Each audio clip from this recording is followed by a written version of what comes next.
So in this presentation, we are going to look at the processes of developing drugs. So we're going to look at the different phases of drug development and what implications are there when developing drugs. So drugs, we said in our first presentation that these are substances that have physiological effects on living organisms. So these drugs, we can use them for a number of therapeutic reasons to treat conditions, manage, even diagnose, prevent, manage, or even treat conditions. So that means that drugs are actually very, very important. We need to be aware of the processes that are undertaken in development of these drugs. So the process is quite complex, and it involves a number of steps from discovery up to when the new drug is released to the market to be accessed by the population. This process is supposed to be tightly regulated, such that the drugs that are released are effective and actually safe to be used to improve health outcomes. So the drugs have to be developed. So it is actually a huge industry. The pharmaceutical sector is a huge one. There's a lot of money in the sector. You have a number of big firms making sure that drugs are continuously developed, new drugs are developed, and also the existing drugs continue to be manufactured to meet the needs of the population. Because these drugs that we have said, we use them to treat conditions, manage symptoms, and even prevent diseases from happening. So that means that this is an important aspect of public health, of population health. So we can say that the process of development of drugs starts with the preclinical drug discovery phase. With this phase, basically, the drug is not yet tested in individuals. It is basically still in the initial phases of development, where laboratory tests are actually conducted. Also, researches are being done to identify the active ingredient and how that active ingredient actually looks like. What is that? How is that compound? How what makes up that active ingredient? So the testings usually are done still in the lab and also in cell cultures and sometimes animal models. So we have what we call pharmacological profiling. This is basically looking at the pharmacological agent and understanding its mechanism of action. Okay, how does it influence biological systems or physiological processes? So this is to look at basically the potential of its use in the clinical trials. So this has to be done before the next phase, which we call the clinical trials. So at this phase, the pharmacological profiling, we are looking at how it works, how much of it can elicit physiological changes, how safe is a drug at that stage. After that, now we can look at the toxicity. Toxicity has to be tested. We don't want to give a drug to people when its side effects and toxicities have not been evaluated. So you need to test the potential for adverse effects and look at the safety profile before proceeding to the next steps of testing in humans. So we look at what toxicities will happen immediately, and what are those that will happen after some time. Look at the impact of these drug on the genes, and then also on different systems. For example, the reproductive system. These are very, very important to look at because of issues to do with congenital abnormalities have to be known. So now this also involves now testing for the other aspects that we have talked about. Remember, the other aspects were basically in the lab. The testing was in the lab, but now we have to look at the testing in human subjects. Now, these are now people that you want to test the drug on. So at this level, we are basically looking at efficacy, the dosage, and also still the safety of the drug that is actually being tested. This is very, very, very important. Okay. So in a clinical phase, we have 3 phases. We have the phases of clinical trials. Phase 1, you test it you test the drug in a small group of healthy volunteers to assess the safety and the dosage, and also look at the pharmacokinetics of that drug that is being tested. If the drug is safe at that level, then you move to phase 2, where the number of volunteers is actually increased. After this time, the patients, okay, the patients are the ones recruited, and then we look at the effectiveness and still efficacy and safety of the drug. And then we move to phase 3. This is now when you carry it at a large scale. The population now is actually very broad and diverse, and still look at the same parameters of efficacy, effectiveness, and also monitoring side effects, and comparing it, those parameters with the existing treatment therapies available.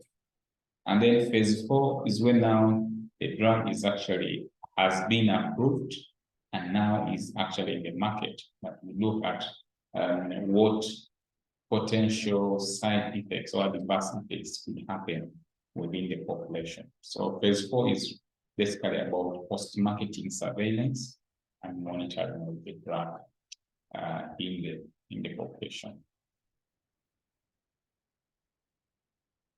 So clinical drug development is very, very important because it allows us to understand the aspects of the drug, which include the safety, the potential to cause side effects or adverse effects, the dosaging. We basically understand how the body handles the drug, and we also understand the effects of the drug on the body. This is very important for us to be able to make decisions that are based on actually evidence, because when the drug is out, a lot of parameters have to be looked at. How the drug will be stored, who will be able to prescribe these drugs, what kind of monitoring is required for the drug, and many other aspects. So all these actually come out during the development phase of the drug. You'll have a lot of information about the drug during that phase, and also the post-marketing phase, which is phase 4. So during the conduct of these clinical trials, it is very important that ethical principles are held. The results should never be manipulated. The results of the trial should never be manipulated. It should be carried out with the trust, integrity, honesty, transparency, and even you need to declare conflict of interest if they are. But generally, you want to make sure that the people involved in the trials are actually protected from harm, and that what you're actually doing is for is something that maximizes benefit. So basically, those are the ethical principles of non-efficiency, not doing any harm to the participants, beneficiency, maximize benefit.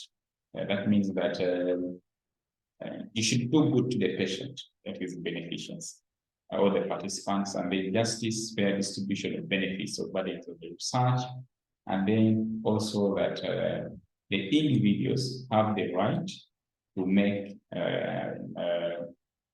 a decision whether to participate or not participate in the study. That is an aspect to do with autonomy or respect for your rights.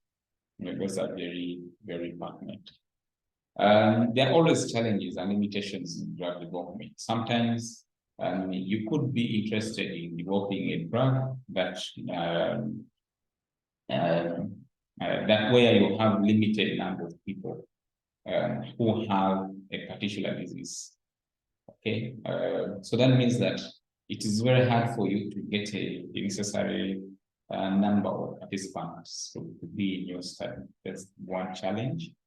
And then these trials are actually very expensive. They require a lot of resources, and they also take a number of time. Remember, we need to look at the toxicity profile of the drug. And then we already noted that some of these side effects may take time to manifest. So you need to take time in this clinical trial. It's not going to be a rushed activity. It has to take time. And also, sometimes fulfilling some of these ethical requirements may be very hard. So that means that recruitment of the suitable participants can be a challenge, and also making sure that they really participate and actually give informed consent, given the risks and the benefits associated with the trials. So it can be a little bit challenging. But when you have now conducted the trials, you need the results of the clinical trial will have to be evaluated, or the clinical trials will actually have to be evaluated. This is what we call appraisal. Okay, appraising of the clinical trial. Was the clinical trial carried out in the most appropriate way possible? So when we ask that question, we derive the answers from the design of the clinical trial. What were the methods of collecting data? What were the methods? The methodology. We look at issues to do with the recruitment process, the sample size, issues to do with randomization, issues to do with blinding, and issues to do with how the health outcomes were actually measured. And then we look at the analysis part. What statistical methods were used in the analysis of the data, and also we look at which areas could have resulted into biases, and these biases, of course, often result into wrong conclusions about the drugs or about the clinical trial, for instance. So statistically, it is important to design a clinical trial where you have sufficient sample size If you don't have sufficient sample size, it could be very difficult for you to detect the impact created or the effect created by the drug that you're actually investigating. And then the recruitment of the participants into the study has to be random. Randomization will mean that any person has within that population has an equal chance of being chosen to participate in the study as either the control or as the intervention group. And then blinding also is another parameter that has to be taken care of. This is to ensure that there are no issues to do with biases. The persons or the person who's conducting the research should not know, ideally, should not know who is going to receive the drug under investigation and who is not going to. And the participants also should not be able to know whether they're actually receiving the drug under investigation or not. When we do that, that is what we call double blinding. Okay, this is to ensure that the participants don't know, and also those who allocate the participants into either the control intervention going on. This eliminates issues to do with biases that happen. And statistical procedures have to be the appropriate ones, such that the results can be interpreted in a meaningful way, and such that the right conclusions can be made about the study. Of course, we have talked about the groups. Given that this is a clinical trial, you can have two groups. The intervention group, which is the group of individuals who will actually receive the drug under investigation. So we can call them the experimental group or the intervention group. And then we also have the other group called the crossover, the control group. These are people who will not receive the drug under investigation. They may receive what we call a placebo. Okay, they may receive what we call a placebo. So we can have what we call parallel groups, which is basically assigning participants to different treatment groups. Whereas the crossover trials, okay, in this you have the same participants who you treat, you give different treatments across at different times. Okay, so that means that actually in this they can act as the control and as well as the treatment group, but they are different times. That's what we call crossover trials.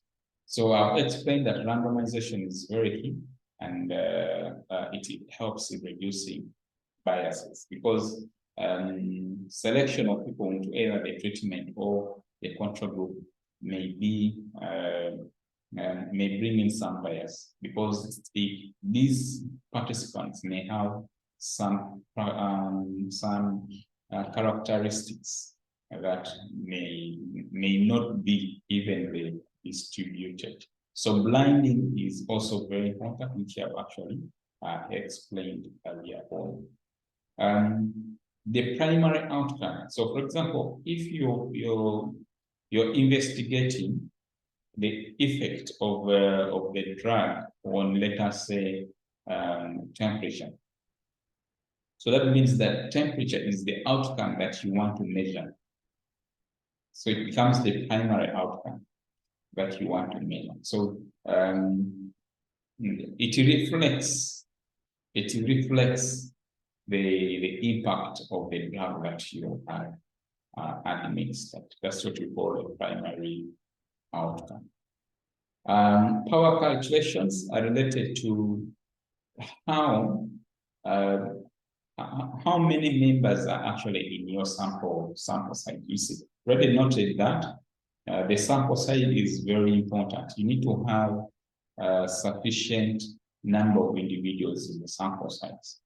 For you to be able to detect the impact of the drug that you're using, you need to have sufficient sample sizes. So sample size can actually be calculated, and we can actually calculate what we call the power. Okay, so the power allows us to know the number of participants to be in a particular study, such that we can statistically determine the impact of the primary outcome that we are investigating. So it looks at issues to do with the significance level, effect size, variability, and statistical power. These are terminologies that actually have been covered in biostatistics. Now we look at another area of what we call phytomedicine. We have medicinal products that are derived or that are made from plants. Remember, in our first session, we looked at the sources of drugs, and we noted that plants are one of the sources of drugs. So a number of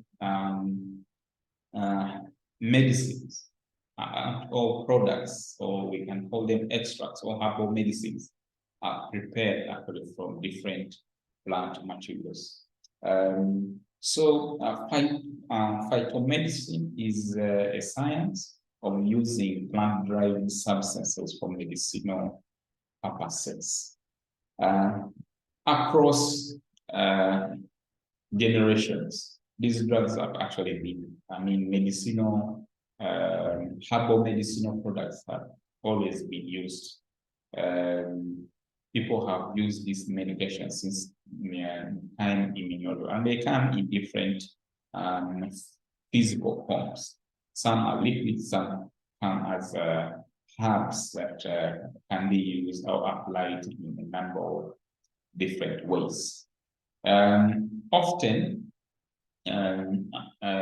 these herbal medicinal products have multiple active compounds. This is to say that they are not actually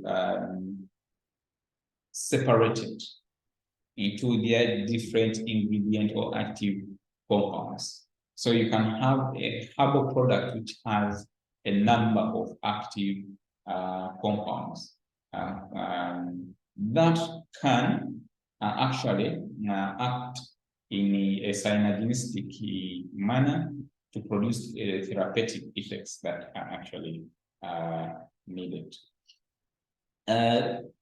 Because of this kind of complexity in terms of the multiple active ingredients, it is actually very hard to have standardization, to have issues of quality control, because it is these preparations or these extracts are quite complex. So traditionally, our descendants have been using these herbal products to treat a number of ailments based on knowledge that they have actually gained also from their parents. So we have what you call generational knowledge that is being moved from one generation to the other. Culture has also influenced this in a deeper manner. So it is also very important that sometimes you need to recognize that herbal medicines are actually used concurrently with the conventional drugs, the drugs that you buy from the pharmacy or that you get from any hospital. And they have impact on the body, definitely, the body, the mind, and also the environment. Herbal medicines have been used to treat a number of conditions.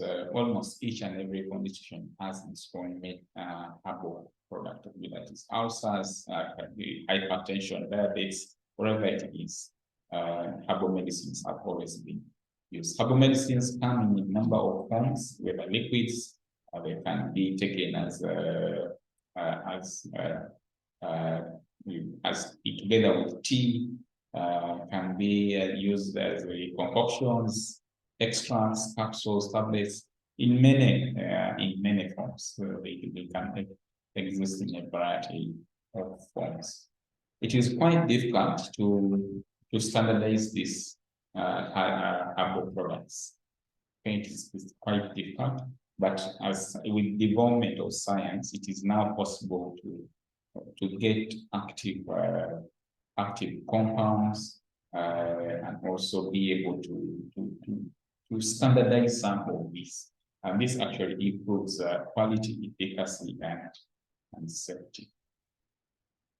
These drugs can be taken in a number of ways. They can be swallowed, they can be applied like by smearing on the body, can be by inhalation, a number of different routes of administration. There are also concerns related to safety. The safety net, or what you can call the safety issues for some of these herbal medicines are not actually well understood, and that's one of the huge challenges associated with regulating herbal medicines, because as regulators, you may not know the quality, you may not actually understand the potential or the potency. You may not understand the potency of this herbal medicine, the associated allergic reaction or even adverse reaction, whether they are contaminants or not. It becomes very, very difficult. So there are a variety of safety concerns related to the use of herbal medicines. So regulation becomes very hard because most of the things are not known in terms of they're not known in terms of the active ingredients, in terms of the quality, the mixtures. What this actually become very, very difficult, because there is limited scientific research devoted to studying these herbal medicines and how they can be standardized and used. Some of these drugs actually, or herbal medicines, can have interactions with drugs, with conventional drugs, and that may result into adverse effects, or even may reduce the efficacy of the conventional drugs. It also, the use of herbal medicines also raises issues to do with sustainability of plant species that are used for these herbal medicine. So in this presentation, we have actually noted that the development of drugs is an important field that has to be well regulated, because we don't want drugs to get into the population when they are not well tested for safety, efficacy, and also effectiveness. We've also looked at the role that is played by herbal medicine and the challenges that they actually pose in terms of regulation. Thank you very much.